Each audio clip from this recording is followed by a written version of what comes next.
How to find saved videos on TikTok. Hey everyone, in this quick tutorial, I'm going to be showing you guys a quick and easy way to find your saved videos on TikTok. Let's just get right into the video. First thing first, head over to your TikTok application and just make sure that you are logged into your account.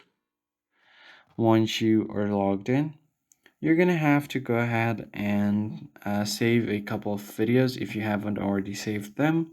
So just go ahead and tap on the save button that you see right below. So just tap on save, and once you've saved video, you could just go ahead and tap on your profile icon.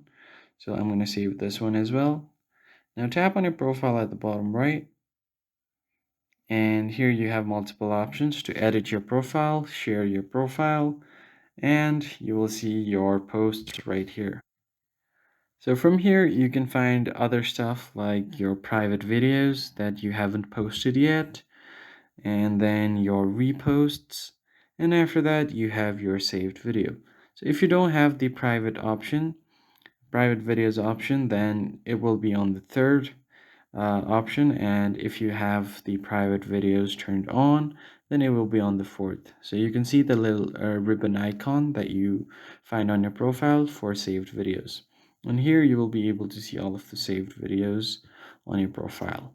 That's it for this tutorial. I'll catch you guys on the next one.